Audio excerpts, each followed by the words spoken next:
welcome back to Games as Lit 101's analysis of the Gears of War trilogy. This is the third in a series of 4 videos analyzing the Gears of War trilogy from a literary perspective, taking a look at the storytelling and narrative themes of the series, as well as the myriad ways in which it, unfortunately, tends to not be that great at actually communicating them. If you haven't already, I highly recommend starting with the first video in this analysis, since this one will continue off the previous ones.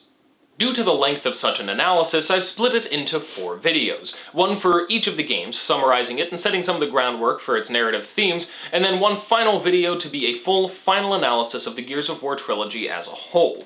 My hope is that these first 3 videos will not only remind you of the stories of these games, or inform you if you haven't played them, but also that they can set the groundwork for some of the later analysis. I try to keep Games as Lit 101 approachable for all ages, but as with the other videos in this analysis, the Gears of War trilogy is rated M for blood and gore and strong language and stuff like that, and so I can't really do these analysis videos without including some of that content from the game. So that's just a warning that that kind of stuff will be present here, and I'm also going to be talking a little bit more about suicide, so I'll throw out a trigger warning for that too. We start off with a dream sequence, tweaking the opening scenario of the first game and going on to use some really trippy and creative visuals to fill in the backstory of Marcus's arrest. As I mentioned in the first video, he had disobeyed orders to try and save his father, who was too involved with his research to leave of his own accord. But in the end, Marcus couldn't save him, and the battle was lost because of his disobedience. I really like this sequence, and it's easily the most visually interesting the series ever gets. It's the kind of thing that makes me wish it happened earlier in the series so I could have been this invested in Marcus's past from the get-go. It seems to be setting up more character development for Marcus, but I wouldn't get my hopes up. Then Marcus wakes up and we get a nice, calm little sequence aboard a ship that gives us some exposition as to what happened in the 2 years since the ending of Gears of War 2. Since the loss of Jacinto, humanity has been forced to scavenge and spread out a bit. Dom has grown a beard, the universal symbol of a hero letting himself go after some sort of tragedy. And the leader of the COG, Chairman Prescott, is returning after a mysterious year-and-a-half absence. The Lambent, briefly established in the end of the second game, have become a major threat, and large stalks regularly sprout from the earth to spawn Lambent Locust. Meanwhile, the Locusts themselves have been setting up bases on the surface since the tunnels were flooded after Jacinto sank, so the world has changed a lot. But onto the story at hand, no one's happy to see their former leader return, since he abandoned them without explanation, but he brings a disc for Marcus that bears a message from his father, who apparently is still alive. But the ship is attacked by a giant lambent sea creature and is destroyed in the process.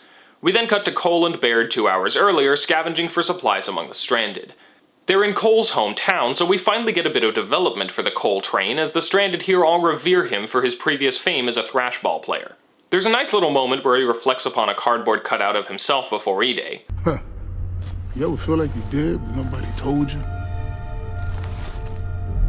And it feels like we're getting to know him a little beyond his absurd, hyperactive facade.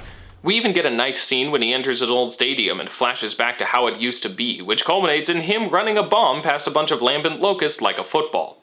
Nope, I am not joking, though I might kind of wish I was. This is quite possibly the single goofiest thing to happen in this entire series. But to be fair, we are talking about Cole here. Gobble, gobble, gobble, motherfucker! Your ass is gonna be quiet till your skink ass quit! Oh, mommy, don't let the bad man hurt us! Nobody plays this game like me! Nobody! No, the cold train don't go woo-woo. It's whoa! Whoa! Whoa! So I don't think it's completely out of place. My main problem is more that this is all we really get of Cole's development. This is the conclusion of his arc, the apex of this character. Are you impressed? To be fair, it's still more development than Baird gets, but it's just yet another example of the series being unable to follow through on what it tries to present. They give us a character with the potential to be interesting, wait 3 games to give him even an ounce of character development, and when they do, all we get is Cole's sad because he used to play thrashball, but he runs a bomb past some enemies and relives his glory days, so he's okay now. Anyway, after that we get a bunch of filler before... Oh wait, that's right, we have new characters. I forgot. Traveling with Cole and Baird is Clayton Carmine, the 3rd Carmine brother to appear in the series, and Sam, a character whose identity in this game is limited to the chick who can match Baird's smart mouth. In fact, you'll notice there are plenty of extraneous characters this time around. We also have Jace, an entirely insignificant character you probably won't even hear me mention again in the analysis, and now Anya's fighting as well. It becomes quite clear that most of these new characters are only here because Gears of War 3 now has a 4-player cooperative mode, as opposed to the previous game's only 2-player cooperative modes. So, whereas Gears 1 and 2 only needed Marcus and Dom in the same place at all times, so 2 people could play as, one and the other of them, now Gears of War 3 needs at least 4 characters always together all the time in order to allow that cooperative mode to make sense. So, as a result, Anya gets a more active role, and we're introduced to 3 new characters who are basically completely meaningless to the story, Carmine's symbolic significance notwithstanding. It's obviously not a good narrative choice, stuffing the story with so many unnecessary characters, but I do understand it. Unfortunately, making this kind of narrative sacrifice for the sake of supporting a gameplay feature is actually quite common in video games, and the belief that gameplay is king is similarly common and pervasive, so the decision does make a level of sense, even if I don't necessarily agree with it. If you want to see my stance on the whole gameplay and story issue, then you can watch my video on the subject, but for now, let's continue on through the story. Whereas Anthony Carmine was sort of a background character and Ben was a lovable dork, Clayton is basically just like every other Gears character, a big, muscular man with impossibly huge biceps and an aggressive attitude. He has a tattoo in honor of his fallen brothers and mentions them at one point, but that's really all the character he gets. I mentioned in the Gears 2 video that the Carmine family is a clever play on the red shirt trope to represent the small tragedies of war, and this is one of my favorite thematic touches of the series. I find Clayton a less interesting character than Ben, but if the whole purpose is to finish out this subplot, then his living or dying will serve its purpose. Weirdly enough, he actually comes really close to dying a lot. Jeez Louise, what the fuck? Anyway, the team helps out the ship by dumping explosives on the Leviathan, and everyone ends up in the water, and somehow not sinking and drowning despite their probably crazy heavy armor. Alright then. Prescott is dying, but gives Marcus an electronic key to a disk containing his father's location. They need to find Colonel Hoffman to decode it, so they set off. It's also revealed that Prescott himself abducted Marcus's father, which further increases animosity toward their former leader. And what comes next is the major problem with Gears of War 3. It has a lot of loose ends to tie up, and a lot of backstory to explain. Just in general, the narrative has a lot that it needs to do. And how does this game spend the majority of its time? Filler. A whole bunch of completely pointless, waste of time filler. The game is comprised of 5 acts, like the previous 2, and the entire second act is just getting to Hoffman. It's a constant roller coaster of random things getting in their way, which is technically how a story works, but it's not interesting, and it doesn't move the plot forward, it's just delaying the point where we get actual story development. We even have to rescue a character from Gears 2 that serves so little purpose I didn't even mention him in the last video. Also, he could show us where Hoffman is despite the fact that we were already on a course directly for him. Hoffman is holding down a fort, literally, and he's happy to finally decode the disk he's apparently had for a long time. It reveals that Adam Phoenix is being held at Azura, a secret COG facility that the Locust recently captured, and includes the coordinates, out in the middle of the ocean where there are no charted islands, but a constant typhoon. Because if you don't want to arouse suspicion, make a giant perpetual typhoon. But of course, they can't just go there, they have to get fuel for a submarine first. Again, more filler, but they do manage to make the first bit important, and it leads to what is easily the best part of this third game. The nearest town is Mercy, Maria's hometown. Dom is clearly a bit shaken, but understands that they need to go there and get some fuel. When there, however, they come across lambent humans, something that had never been seen before, and in this sequence is probably the most clear example of Gears of War's storytelling flaws. Is this how it starts? Yeah. You seen this before? Cause this ain't just rust. Oh, sorry, was I talking about the plot? Oh man, I'm sorry. I'm sure glad this monster came and ate me instead. Now you can just keep shooting stuff. Sorry for interrupting. We do get a really nice scene that's a bit shorter than I'd like, but nice nonetheless, of Dom stopping at the family grave where he'd wanted to bury Maria and his kids. That never got to happen, of course, but he still kneels in front of the angel and talks to Maria. Maria. Baby, I'm sorry I couldn't bring you home. But you're with the kids now. That's home, yeah? I'll see you all again one day. Look, Marcus is busy saving the world again, so I gotta be there for him. Sleep tight, sweetheart.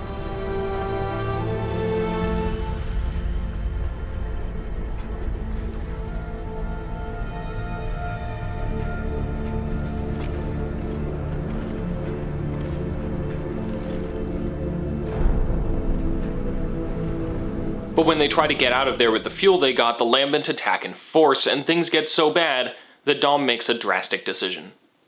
Never thought it would end like this, huh? Huh, Maria? Dom! No!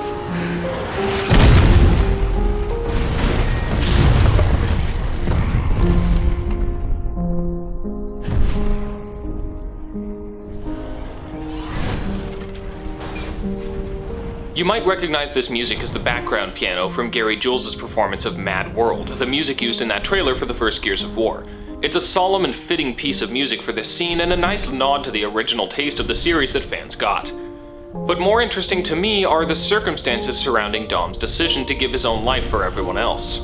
The game has made it clear that Maria's death still haunts him, and honestly, I never thought this situation was all that desperate. I mean, I've fought larger amounts of enemies in the game before, and no one had to die in a huge explosion to get me out of it, and when Dom tells them to jump, they all do, and they're alright, like they could have just done that all along. It was a difficult situation for sure, but I don't think the only way out was to kill oneself in a giant explosion. But it was the method Dom chose nonetheless. Marcus! He's gone! He's gone! There's nothing you can do! Stop Get it! off me! God Stop damn it! it! Let me get him out of there!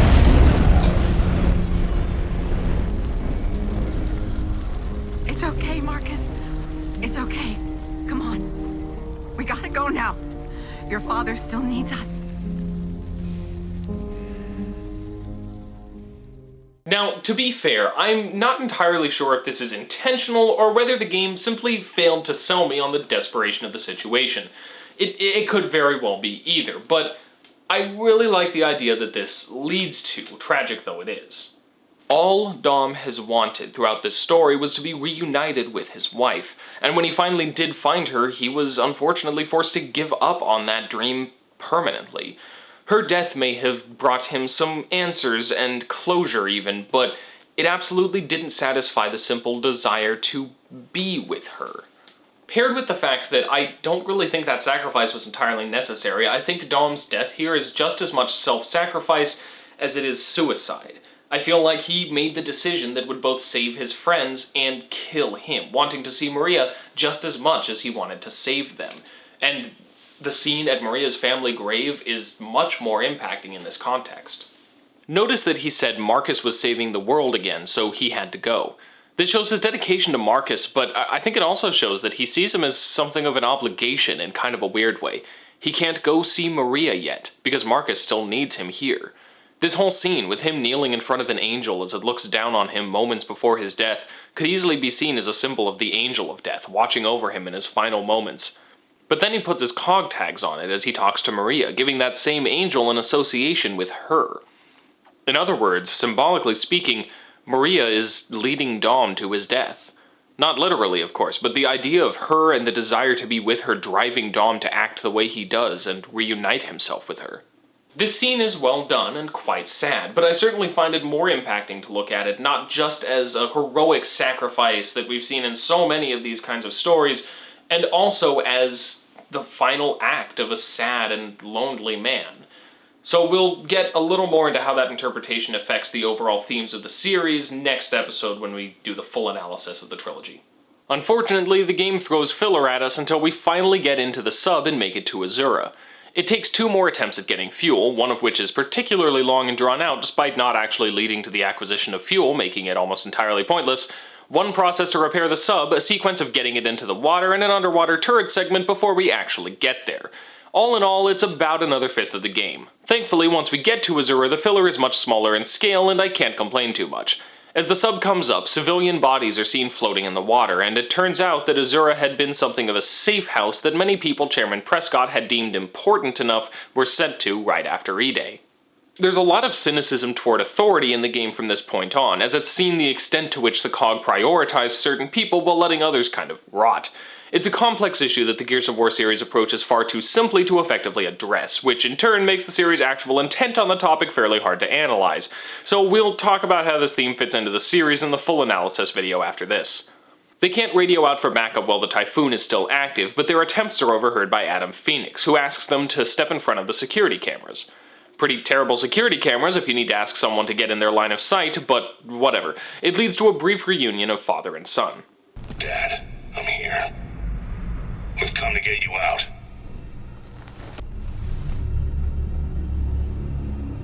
It's good to see you again. He helps lead them around the island so they can shut down the machine creating the Typhoon and get up to where he is.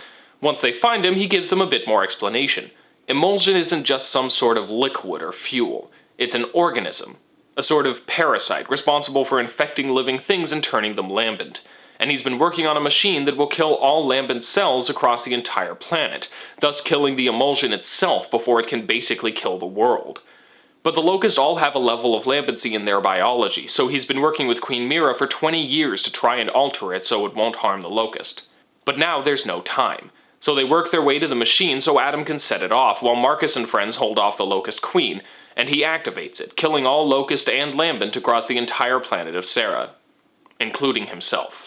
Professor, you said you tested this. How? On myself, Damon.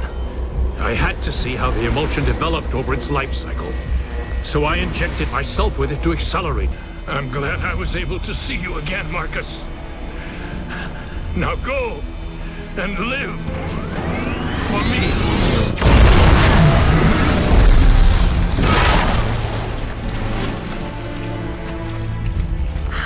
God!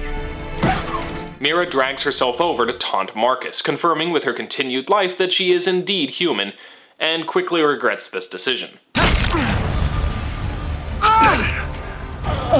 Feel that? That's from Dom. And everyone else you killed, you bitch.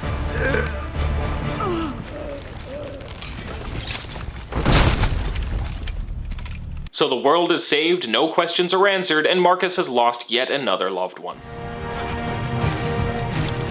Wait, he's throwing down his gun? Marcus Phoenix, the protagonist of Gears of War of all games, is throwing down his gun. Tossing his armor aside as though he's sick of it and all it represents, leaving the cacophony, even of victory, to sit alone and quiet to think about all this. This is a great moment. Even in victory, Marcus seems to be jaded to the whole thing. The stripping of armor like this is generally symbolic of emotional vulnerability, something Gears characters rarely get to show at all, and throwing down his gun seems to speak to the anti-war themes the series has been trying to maintain, so I really like where this moment is going. What have we got left now? Tomorrow, Marcus. We finally got a tomorrow.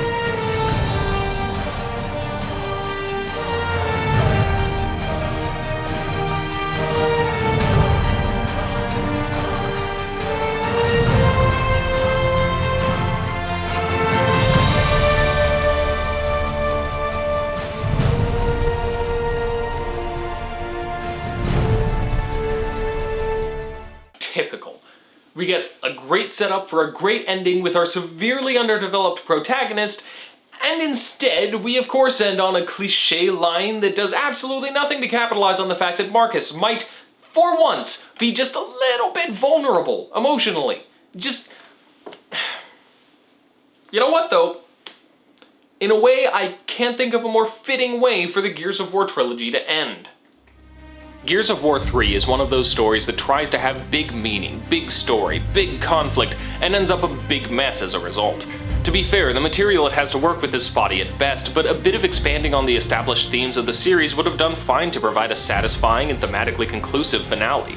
And when half the game's content is filler that adds nothing to the narrative, it's kind of hard to defend its failure to effectively do so. As with the second one, Gears 3 had some good scenes and some great ideas, but the glue that holds them all together is a bunch of paper-thin excuses for more and more gunfights, and ultimately we get no closure, no explanation, and no thematic consistency as a result. Why was the Queen human? Did the COG's elitist actions actually have an impact on the scenario? Is the series anti-war, despite taking such joy in the detailed evisceration of your enemies? Were we supposed to feel bad for the Locust? Because it seemed like it until we got a seriously tonally confusing death scene for the Queen. We don't get fully fleshed out answers to these questions until we look back on the series as a whole, and in some cases even on some of the content outside of the games themselves. But for now, I'm gonna do my best to talk a bit about what Gears of War 3 specifically presents before we move on to the actual full trilogy analysis in the next video.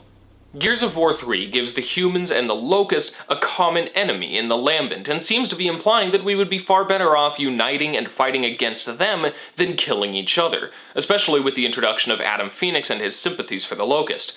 But then we do just end up killing every single Locust on the planet and not feeling any remorse for it, so it just kind of comes back to the bigger guns win the day lesson of the first game. Dom's death and the circumstances surrounding it fit in with the series' themes of loss, and probably finish a bit more strongly than the rest of the game's stabs at meaning.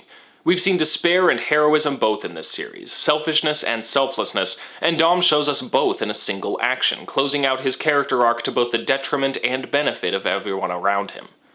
The criticism of Prescott's actions as leader of the COG bring a rather anti-authority tone to the game, one which was only non-committally touched on in previous games with the Stranded. This is further developed during some of the game's filler when visiting a town the COG itself destroyed, but only at Azura does it take a definitive stance against this establishment. And finally, I explained in the last video that the Carmine family is a reference to the science fiction tradition of red shirts, expendable characters who are really only there for the sake of getting killed to emphasize the seriousness of the situation. But Clay Carmine breaks this tradition not only by surviving, which could have worked fine depending on how they did it, but basically by just being used to tease us the whole time. Oh no, he got hit in the head just like Anthony. Oh, it's okay, it just grazed him. No, his copter's going down, he's gonna die. Aw, his helmet's lying on the ground next to the crash. No wait, he's still alive. To take what I think is one of the more interesting thematic elements of the series and use it in such a blatantly pandering way just annoys me to no end, but we're gonna be getting to that in the final analysis. Overall, Gears 3 tries to be a fitting end to the trilogy, but unfortunately it just wastes so much of its playtime that it can't really bring proper closure to the story, the characters, or the thematic messages it's trying to communicate. Nevertheless, in a couple days I will be attempting to put this all together and see how the Gears of War trilogy as a whole fits all these pieces in with each other, even if the actual games kind of keep letting them fall apart. So whether you agree or think I'm being a little too harsh, go ahead and have at it in the comments, and don't forget to follow, like, and support this series on Twitter, Facebook, and Patreon respectively. All those links are down in the description. Now that I've laid the foundation with these summaries, it's time to move on to the full, final analysis of the Gears of War trilogy as a whole. So I hope these 3 videos have been informative and helped get your mind set on some of the topics we'll be delving a bit deeper into in a few days. So until then, class dismissed. Grind for the dawn, backbone and brawn, survive as the last of our kind. 'Cause the way out is through, kickbacks long overdue. Grab your gear, grab your gun, join the grind.